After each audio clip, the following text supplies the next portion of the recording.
Hey, how's it going? My name is Steve Boyko. I'm going to be doing an operating session here in my layout. So I haven't done an operating session in a long time, so bear with me. What I'm going to do today is I'm going to start running a full day's worth of trains. Now, I have set up in my 2 employee timetables a schedule of trains. So this is the CP timetable here and the CN timetable. And in the back of each of them is a schedule. So if you look here in the back of the CP timetable, there is a set of schedules here with times for each of the trains to run, and a staging diagram here which shows where they are, which track they're on. So you can see, for example, CP 976 starts in M, which is Minnedosa, which is offstage staging, and then it'll run and it'll end up in so CP 976 comes out of there and it goes into track 3 of staging here as an example. And then CN, similar idea. These are timetables that I made up in Microsoft Word and a little bit of Microsoft Visio for the track diagrams. So there's CN's schedules with starting times and so on. CN staging track is six tracks big instead of 4 for CPs. So I went ahead and made this little yellow sticky which shows the sequence of the two together so that I know what order they're supposed to come out in. Since there's only me, I'm just going to run them in this sequence. And especially here at 15:30 where there are 2 trains that are supposed to run at the same time, I'm only one person, so I'm going to pick one or the other to run first, and I'll just run them in sequence. So first up, CN214. CN214 here goes at 0600. It's in track 2. CN214 is a switching train that just goes around and comes back. Very simple. So I take CN214 out of this car card box, and the instructions for the train are also on here. CN214, depart Melville, 0600, maximum cars 12, Georgetown switching none. It just goes straight through. And CN214 has GP40 5542 leading with a trailing locomotive 575 and a caboose on the end and a bunch of cars. I don't even have to look at what the car cars say because I know it's a through train. It's not going to stop. So let's fire it up.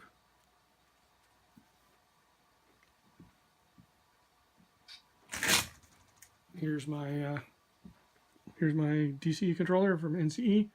5542 is the locomotive, so select 5542, enter, there it is, we're ready to go.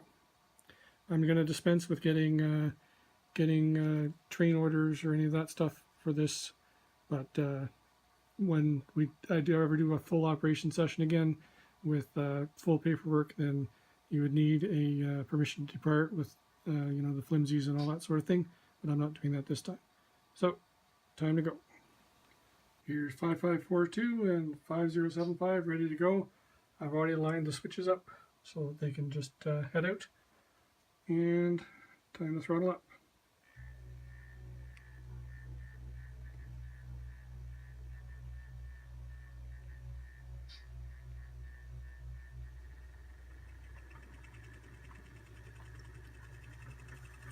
This is a blue box locomotive, so it's not the best runner, but it does the job.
So that one's to bed. We put that one to bed. Now let's look at for the next one on the list. Next on the list is CN 403. 403 here. And 403 works the CP interchange as required, works Helene, the Cargill elevator as required. So let's get the 403 train packet and see what's required.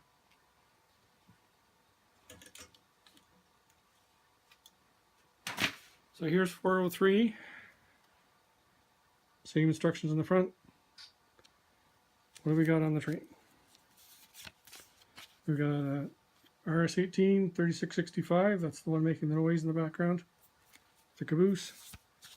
So we got a boxcar that's going through to Vancouver. Gondola going through to Calgary. Oh, we got a grain car going to Helene. Grain car to Helene. Grain car to Helene. We got a boxcar, CP boxcar going to the interchange.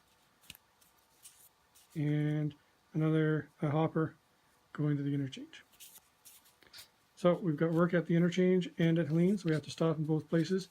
And when we stop there, we will check the car cards. Let's go. Here we are at the Winnipeg end of the staging yard. So let's dial in our locomotive. Interloco 3665. Enter. Forward. Perfect. We're good to go. Let's go.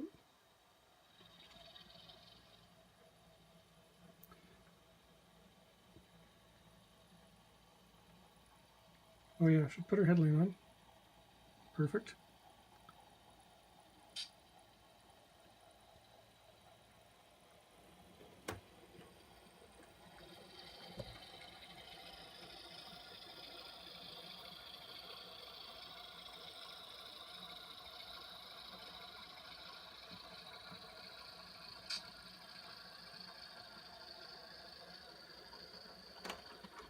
Uh-oh. We have a derailment. My apologies.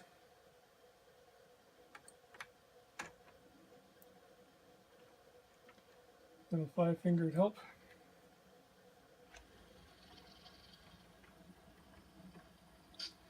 It was this one. This was the culprit, the derail. That's one of those cheapo Lifelike cars that I hope to eventually replace. And on the end here is Caboose Nova Scotia Eastern Railway 76493. That's from an earlier layout of mine from a previous house. Here we're passing by Laptopistan, i.e. where I do my work in my day job. With all my spare bulbs in the background. Here's my son Nick there, graduation photo. Hi Nick. Oh yeah, check out this grain elevator painting I bought recently. Beautiful. Alright, and now we're over to Georgetown. Now, as the train comes into Georgetown, one of the things the conductor will notice right away, and probably should have been told of before, is that there are 3 cars in the siding. This is unusual. The siding should be empty. But these 3 cars here, the Alberta car, the Canada car, and this Winnipeg NMRA car, are in the siding. Usually that's because they've been stored off spot because there was no room in the interchange.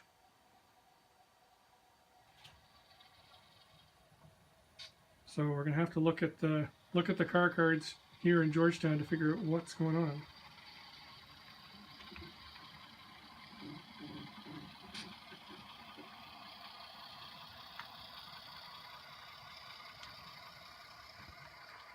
So if you recall, the last 2 cars, the CP boxcar and gondola, are for the interchange. So first order of business is to put them in the interchange. But we need to sort out our car cards to figure out what moves we're supposed to do. So I'll stop here and the conductor will figure things out.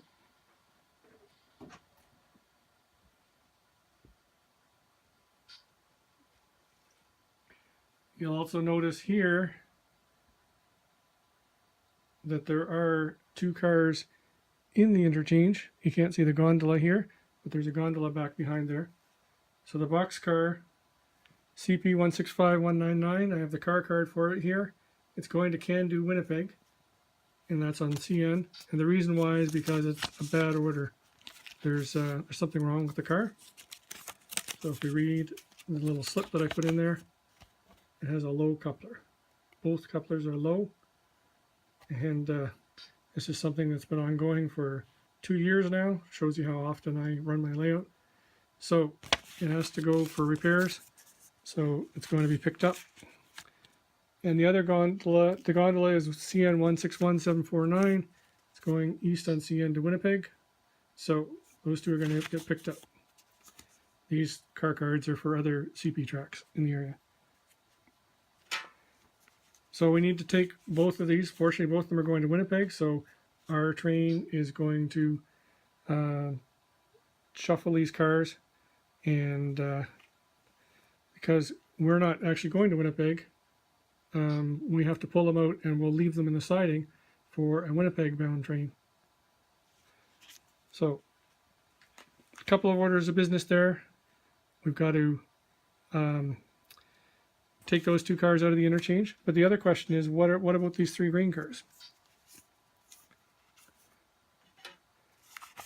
And these three grain cars are here. These are the car cards for those. Those three grain cars are in a siding. The NMRA car, the Alberta car, and the CP car, they're all going to the UGG elevator in Georgetown and CP, so they need to be shoved into the interchange. So we've got 5 cars for the interchange in total. These 3 grain cars that are off spot, and then this one and this one. So if we want to do it all in one move, probably the best thing to do is to drop our caboose, pick up, pull forward, back onto the 3 grain cars, and then take the whole train forward, back into the interchange, extract the 2 cars that are coming out, shove them into the siding, and then shove our 5 cars into the interchange. That way we do it all with the minimum number of moves. So let's get started. So the first thing we're going to do is pull forward, then back onto the grain cars in the siding. We've already cut the caboose off.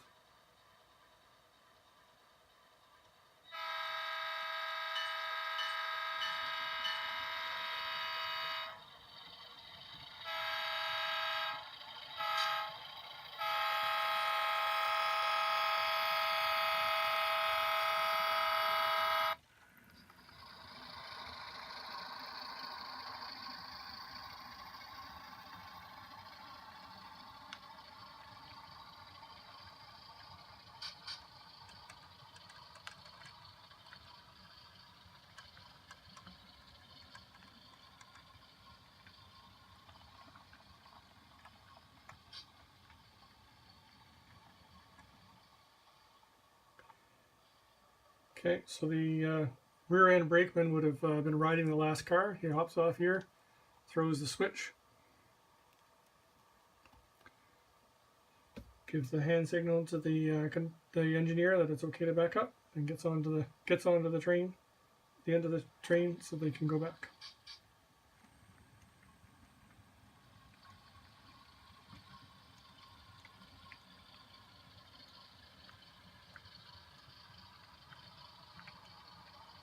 All right, we're backing up now onto the 3 grain cars that were in the siding.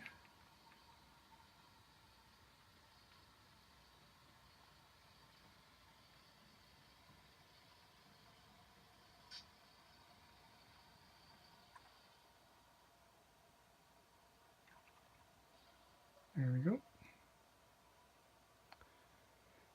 Now at this point, the brakeman would walk the 3 cars in the siding, releasing the handbrakes, because they would have had handbrakes sitting there. Probably would not couple up the air because they're doing flat switching and it's just going into the next track anyway. So no need to couple up any air, but certainly the handbrakes have to come off.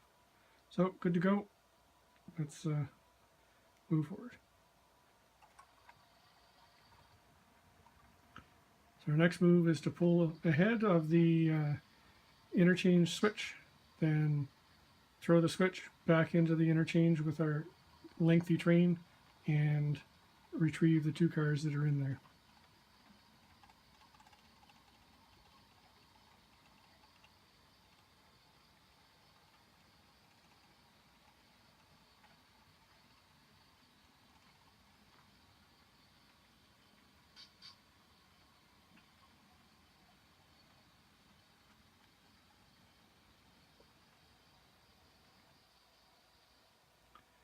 Okay, here the brakeman would hop off, throw the switch, which is just out of camera view here.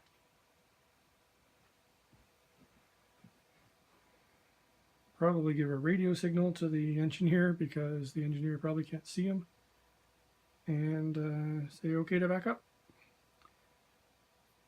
5 cars.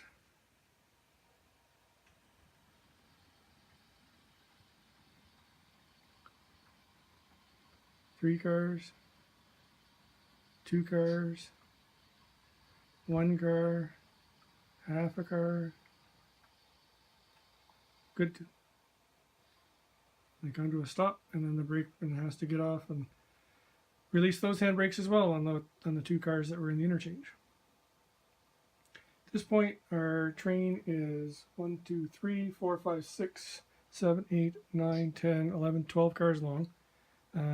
But we're going to be dropping off 7 of those cars, so it's not going to be so long after all. All right, let's assume the brakeman has released the handbrakes. So what we're going to do is pull forward, then shove these 2 cars from the interchange into the siding, because we can't take them, because we're not going to Winnipeg. And then it's going to go back and put the grain cars into the siding.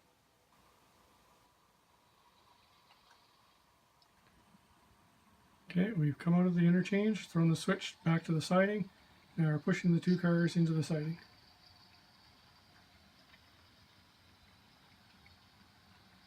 Doesn't really matter where we put them, so right here is good enough. The brakeman will then walk back to the junction, uncouple with our magic stick.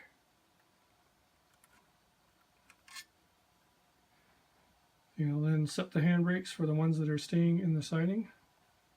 And I'm going to take the opportunity to take those 2 cars that are staying in the siding. That's these 2.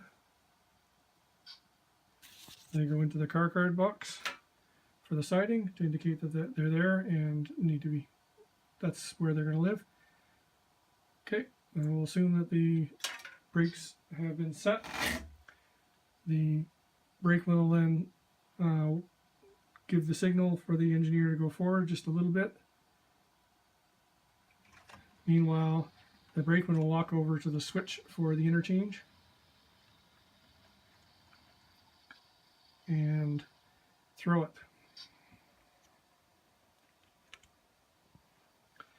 That way they're lined. Once he puts the lock back in the switch to secure it, gives a signal for the engineer to back up. And they're going to put those 5 cars, into the siding. So he's got to back up a long way. So likely the brakeman would ride the car so that he knew where to spot it. Because the last thing you want to do is to push it so far that it goes into the CP mainline. That's bad.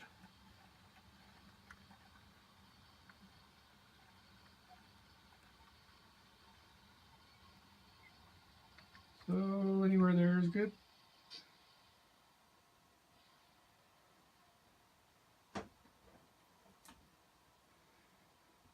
So at this point, the brakeman would walk back, set a few handbrakes as he walked back along the train, and then once he got to the end of the boxcar, he would then uncouple the train.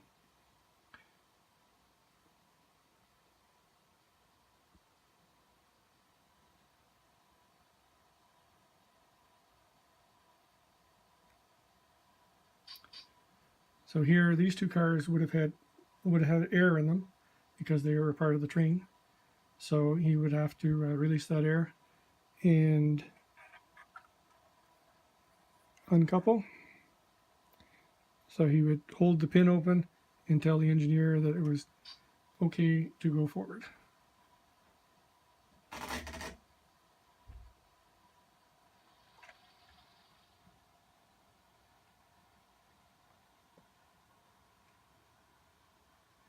Meanwhile, the brakeman would be walking along behind the train. He'd probably tell him to stop there. It's got to line up the switch for the interchange back to the back to the where it should be, lock it, and then he's going to pull forward and go back and get the caboose because they're done with Georgetown. So as the train backs up to pick up the caboose, the conductor is busy with his paperwork. He's dropped off 2 cars from his train, so we have to deal with the car cards for that.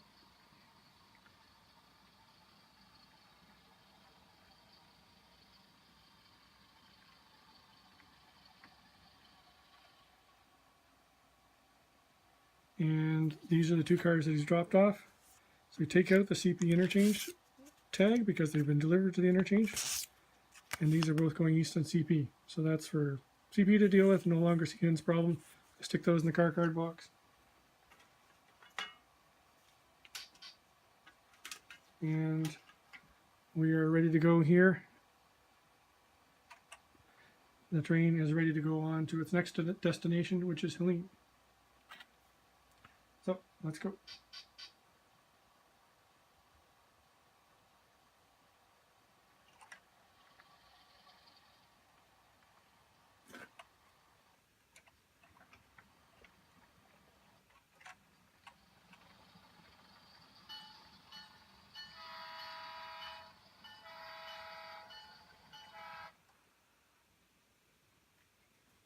Now we're ready to come into the Cargill grain elevator at Helene. This elevator has its own switcher, which you can see way down here, far end. This guy right here. Right now they borrowed a CN GP9 and use that for shuffling the cars around. So we are to deliver 3 cars to this facility and pick up whatever they have ready for us. Now there's a little car card box, which is right here. Let's have a look and see what's in there. So we've got 1 car east CN to Thunder Bay, CN to Thunder Bay, CN to Thunder Bay, CN to Thunder Bay, and a bunch of holds. So the way this works is that the timetable shows us what's going on. We have a track diagram in the CN timetable, which shows the main line here, track coming off. It comes straight into this track, and there's 2 more tracks, and then there's a little pocket track at the back where the switcher is. But in order to align it for where we're standing, you have to do it upside down. So basically, we have to deliver into this one, HI01. We pick up from 03, and the only thing is that we're not supposed to deliver more than 4 cars to HI01 because we have to let the switcher escape. So we can't block it in. So that is all we need to do since we're only delivering 3. No problem. So we'll come in and deliver our cars. Now the only tricky part, of course, is we have a caboose on the end. So what we will do is we will actually push it past the caboose pass into the next track. So let me just peel off my throttle here, and off we go.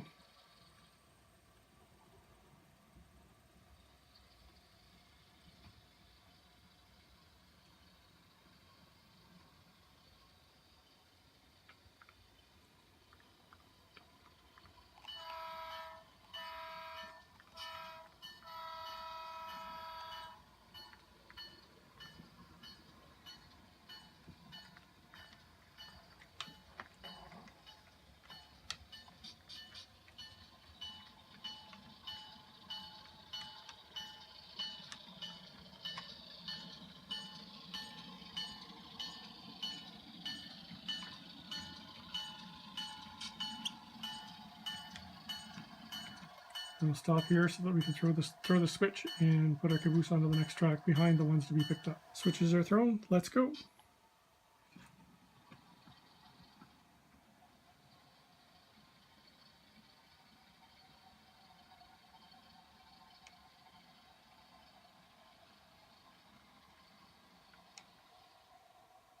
Stop there. cut off the caboose.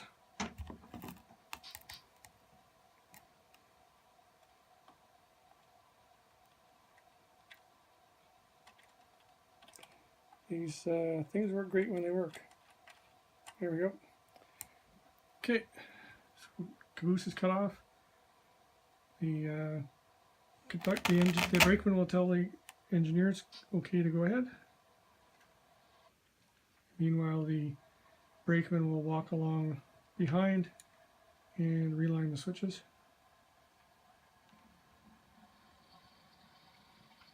And pull ahead to, well, anywhere there is good.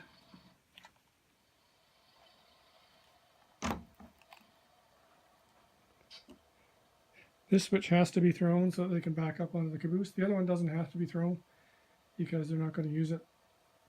They can just leave it. So here the brakeman will walk up to the head of the 3 cars, cut them off, release the air, set the handbrakes.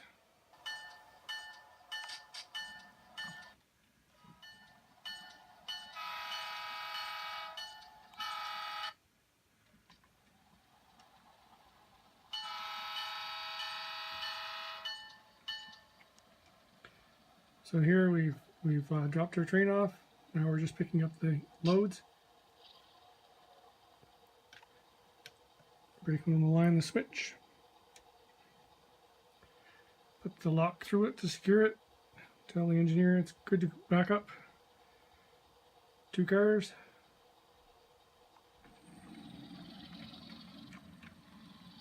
One car. Half car. Okay. Now at this point he has to release the handbrakes on the cars before he can push it back onto the caboose. Handbrakes are released, ready to push back.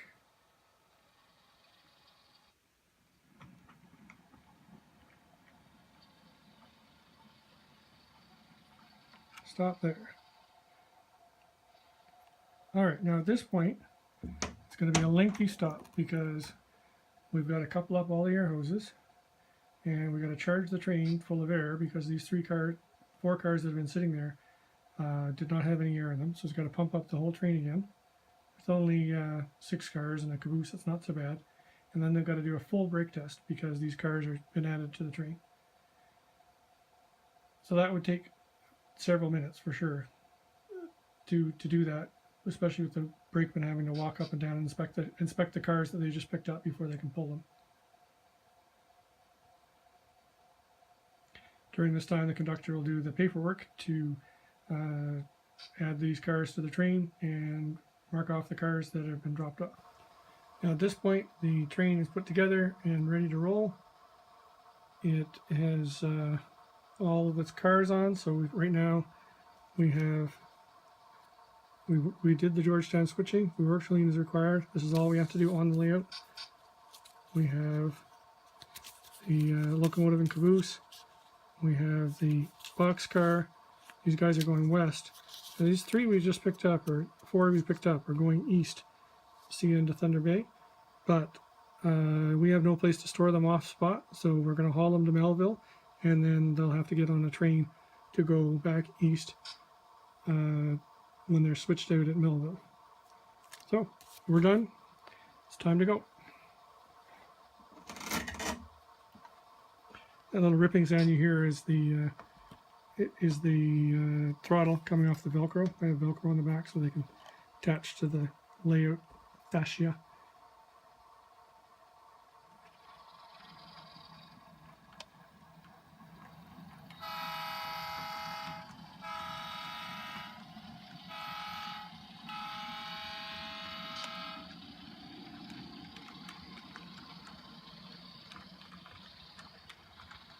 And with that, CN403 is going to go into staging, and it's on to the next train.